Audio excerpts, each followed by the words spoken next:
Hello, in this video I will attempt to show the way I fixed my swash plate which came apart from the bearing, how I fixed it. I'll also be quickly, after that, I'll be quickly talking about other mods that I've done to this double horse 3-channel helicopter.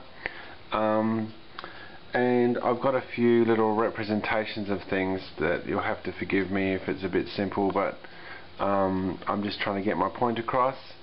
So and I have to do everything with one hand as the other hand is holding the camera.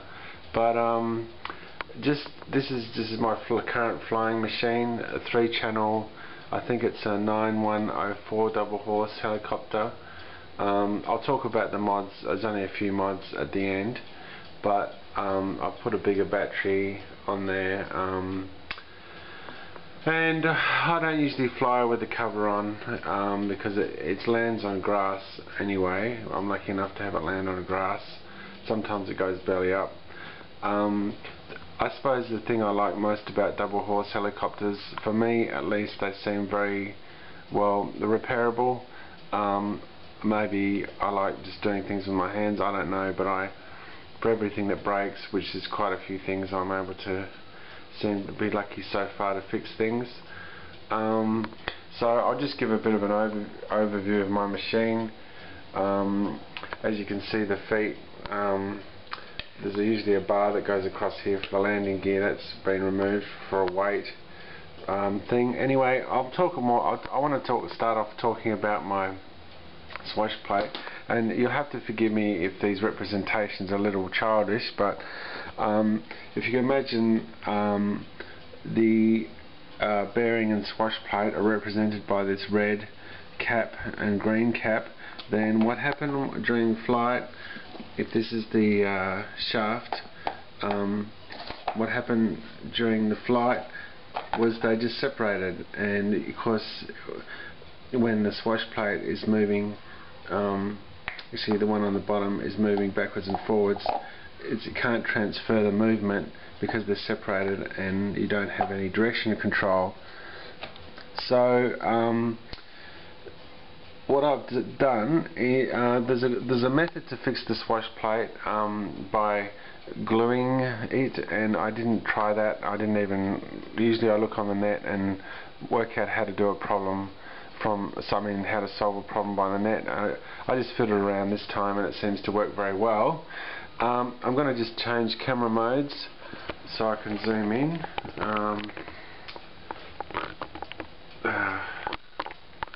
It doesn't seem to want to let me change my camera mode, which I thought I'd be able to, but perhaps it's better that I had a representation. But I'll have to join a video onto the end of this to show it.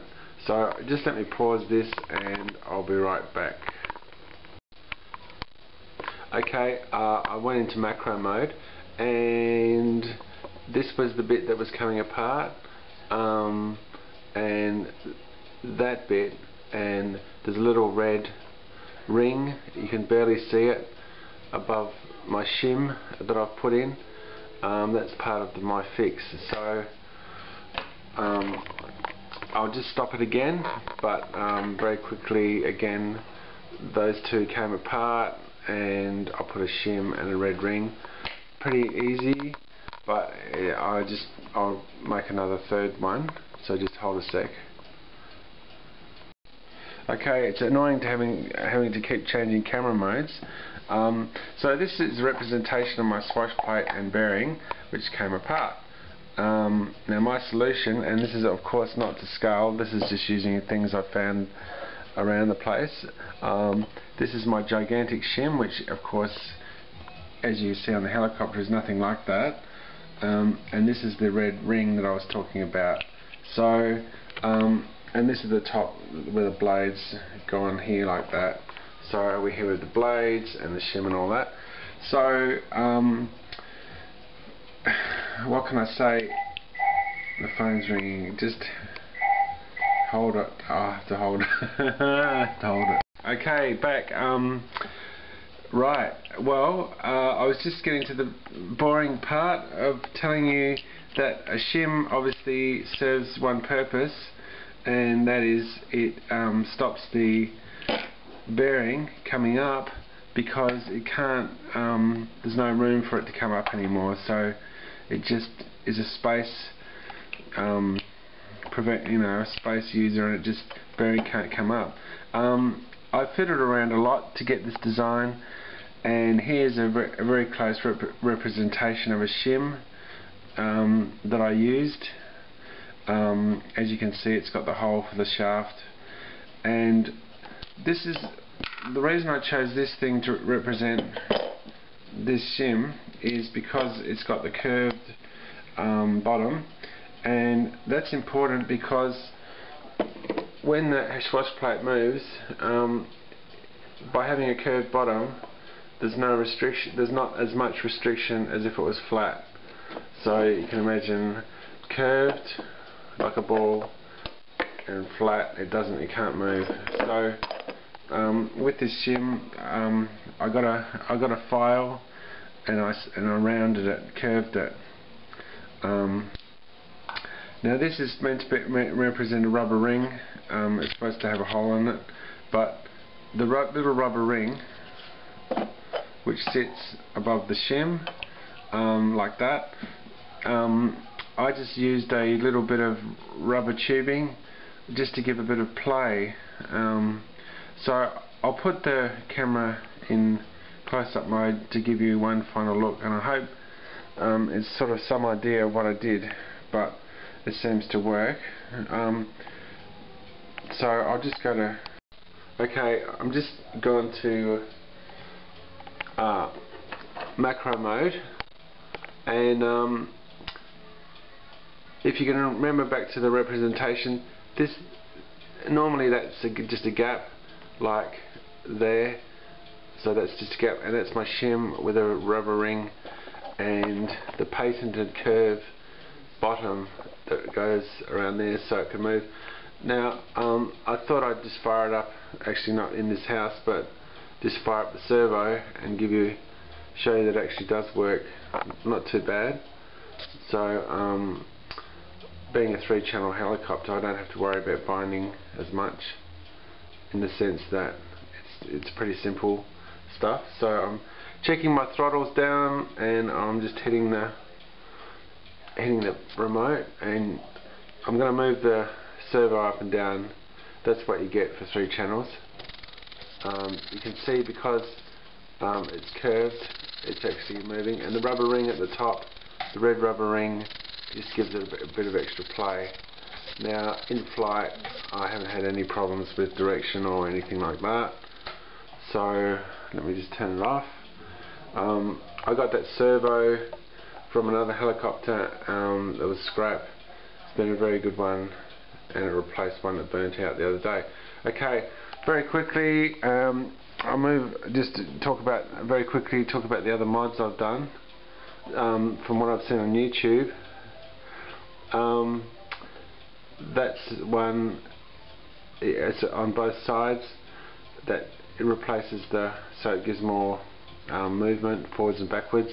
The springs, not a spring, it's made out of a paper clip. It just gives better play. And before it separated, there was so much movement, it wasn't funny.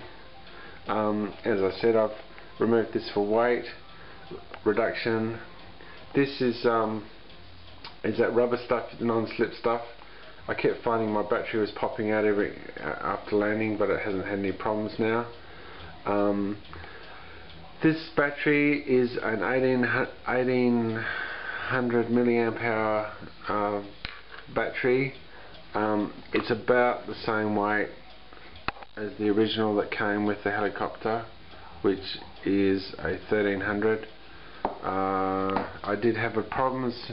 I don't know if there's a battery wearing in or what, but the weight, wasn't flying that well, so that's why I moved a bit of weight, and the battery probably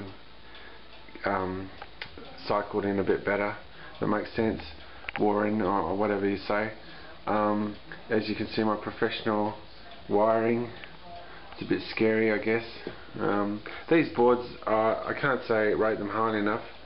they just seem reliable, even when your helicopter crashes and wires fall off and things. You might get a flashing red light, but they just seem very, very reliable board, and I'm pumping this battery through it and it's no problem, doesn't seem to be any problem. So there's thin boards and they take a bit of a beating. So I'm not going to fire it up in the house, obviously, but it seems to. I had it out today, not much wind. For 3-channel helicopters you're looking at not much wind, best conditions. And that's about everything. So once again, thanks for watching, and if this shim idea has helped anyone, that'd be good. Where can you get these shims? Well, this is actually off a speaker connection. And you want to round that. If you're putting it on the top of the bearing like that, you want to round that surface like I've mentioned. So yeah, I suppose you can't find the shims all around, but just have to hope you know someone with a few parts or something. And these are just connectors that I'm using for feet. Had a very good fly today. This is interesting. Just very quickly,